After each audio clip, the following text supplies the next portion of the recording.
दर्शकबिन अन्ततः जेन्जी आन्दोलनका महान शहीदहरूलाई पशुपति आर्यघाटमा लगिँदैछ अन्तिम दाह संस्कारका लागि।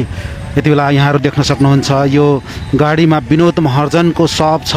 ललितपुर महानगरपालिकाले यो गाडी उपलब्ध गराएको छ। सबै शहीदहरूको पार्थिव शरीर यसरी लामबद्ध तरिकाले शव यात्रा गरेर पशुपति आर्यघाटमा लगेर अन्तिम दाह संस्कार गराउने यो तयारीका साथ यति बेला शहीद परिवार र आफन्तहरू आफ्नो आँखा अगाडि रहेको यो बाकसमा भौतिक शरीर आफ्नो छोराको शरीर हेर्दै बिस्तारै अगाडि बढेको छ। यो सबै शहीदप्रति भावपूर्ण श्रद्धाञ्जली अर्पण गर्न चाहन्छौँ।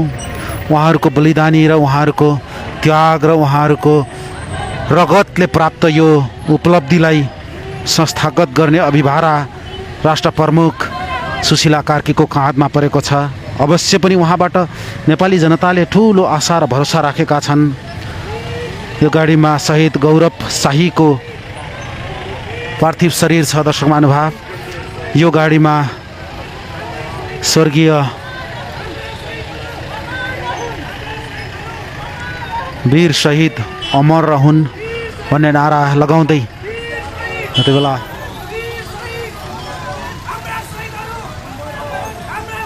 अमर रहून्, अमर रहून्।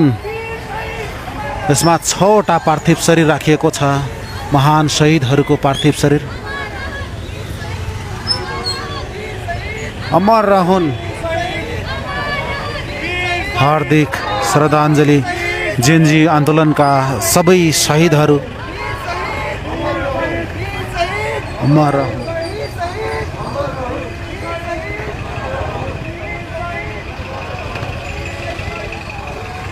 जेन्जी आन्दोलनका सबै शहीदप्रति हार्दिक श्रद्धाञ्जली अर्पण गर्न चाहन्छौँ।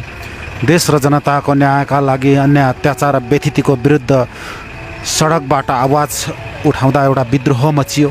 त्यही विद्रोहको उपज 72 जना नेपाली निर्दोष युवाहरूको ज्यान गएको छ।